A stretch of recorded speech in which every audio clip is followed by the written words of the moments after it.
Sydney Sweeney did something, and it's got the entire internet just pissed. People are angry. They're divided. They're split up. Some of people actually welcome this change. They think it's a good thing. They think it's interesting and fascinating. Other people just are saying no, absolutely not. What am I talking about? What has Sydney Sweeney done to deserve this type of attention? You know, Euphoria just ended pretty much, kind of recently-ish, and now she's already onto a new project, and that project is Hollow, and it's a reimagining of Sleepy Hollow, you know, with Ichabod Crane, the Tim Burton movie, right? So it's a reimagining, and it's different because it's going to focus on Katrina Van Tassel, her POV. You know, it's going to be her being the main character pretty much. You're not going to focus on the protagonist from the previous movie, you know, the schoolmaster Ichabod Crane. You're going to focus on her. It's going to be from her perspective, and people are very divided. Some people are saying, you know, this girl has 13 projects lined up for the next 3 years. Oh my god, it's unbearable. You know, they're starting to get Sydney Sweeney fatigue. They just don't want to see her on screen anymore. And this reflects a larger problem in Hollywood, where you have a young actor and people like him or her in a movie or two, and then it's like, okay, now we just have to have them in every movie ever from now on. Nobody else can get roles in Hollywood. Just give it all to them, always. Doesn't matter if they're miscast, if it's ridiculous, if it's stupid, if it doesn't look good. Just cast them in everything. Don't let anyone else have an acting job. Everyone else just waiting tables in LA. They don't need a job. Just, you know, use the same two actors from that, you know. She seems everywhere. Why? This is another tweet. And I do disagree with this. Okay, she's not in everything. Not at all. See, somebody else says, okay, the Sydney Sweeney fatigue is getting real now. She is not in everything. That's not the thing, okay? I think is that she's genuinely just marketed so much. You see ads of her everywhere. You see her all over the internet. You see her just getting free publicity and marketing all over the place. But she herself doesn't have that many movies, to be honest. Like, I disagree with this. You see her everywhere, but you don't see her in many movies.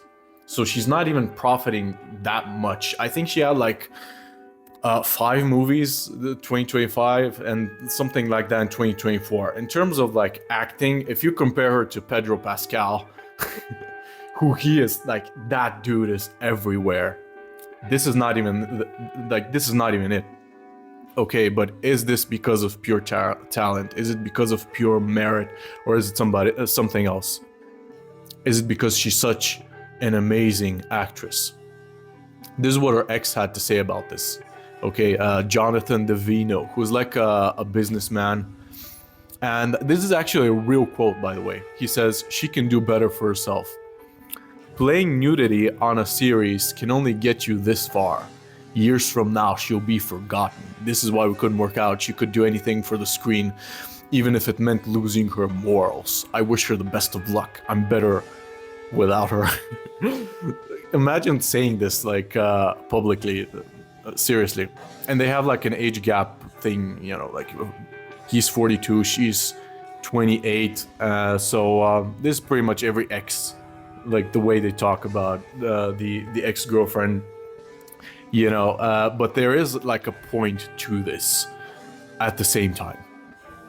To the point where, what is she really known for? Like, if you look at compilations of great, amazing acting, you're not gonna see Sydney Sweeney there, unfortunately. Like, she's not there. And if you look at what she did with Euphoria and how she handled that, you know, the director, Sam Levinson, he said he didn't even want to have as many nude scenes, but she pushed to have more of those. She wanted that, you know, she wanted that publicity. Or, you know, he says, well, it's funny, when I first wrote it, I was like, maybe we shoot all of this and we don't have any nudity. Maybe there's ways to shoot around certain things. And she looked at me and she was like, are you kidding? I'm playing an OnlyFans model. You're telling me you're going to like skirt around it? And I was like, yeah, okay, that's a fair point. So is this the kind of publicity that really makes you excel in Hollywood? Yeah, probably.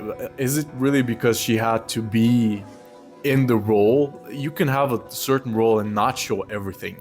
There are a lot of movies that are very explicit, but they don't show absolutely everything. And let's be honest, that whole scene where she's pretending to be a dog, is that really what you need in order to be true to the character? I had that scene, like you would see it basically everywhere, appear on every algorithm on the internet, just pushed onto you constantly. You know, it's part of the marketing. You know, that's just the way it is. But is she a great actress? Are these comments partly jealousy? Yeah, absolutely. You know, you see someone getting a lot of attention, a lot of publicity online. You see them doing well in life, and a lot of people are just gonna be upset about it because internally it's just human nature to think, why not me? I could be getting all those roles, all that money, all that could be coming to me, but I don't have it just because, you know, she was dealt a different lot in life, that sort of thing. And there is an idea there, you know, if you look at Tom Holland or Timothy Chalamet, those are extremely overexposed. Well, you see them everywhere. You see them acting in all the Spider-Man movies, Dune. Timothy Chalamet is in everything. Another actor who is overexposed, he's all over the place. And yet you don't see people complaining as much because it's not on something that's purely superficial, like on attractiveness or the way that the appearance of the person is. It's not just constant viral marketing for that sort of thing. You know, it's actually good acting from those dudes. You see them act well and you see them inhabit those roles, and their roles are very different from time to time. With Sydney Sweeney, have we seen her be very versatile as an actress? Not yet. You know, that's just my honest opinion. You haven't seen her be in something extremely good to where you're like, oh, she's actually this character. You haven't seen her portray a very historical character, like a queen or something that's, you know, out of her range or something challenging, and you're like, whoa, I believe this. She's a totally different person. She's inhabited that role. And until she does something like that, she's probably going to be getting hateful comments like this, you know, from her ex or people commenting online. And there's probably some truth to that, to the point where it's like, she isn't doing as good in acting as she could, but at the same time, these comments are just overly harsh as well, because you can't have a very young actor who's recently been very popular and they're in everything. They're 28 years old, and you're expecting them to have basically Marlon Brando type of screen presence. You just don't have that yet. You know, they don't. Most young actors don't initially have that pang, and they're just amazing at acting all of a sudden, and people are expecting too much. But at the same time, I get why they're getting tired and they're referencing this fatigue, because she's everywhere, but not because of her movies, but because she's provocative, because she has screen presence, and because she uses that in order to get free marketing. Let me know what you think in the comments below. Do you think this will be an interesting retelling of Sleepy Hollow?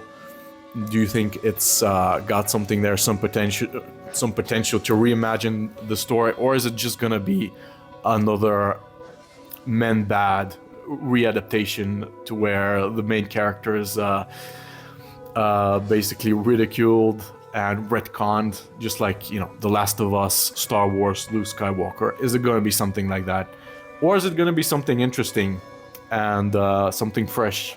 Let me know. Thanks for watching, and yeah, bye.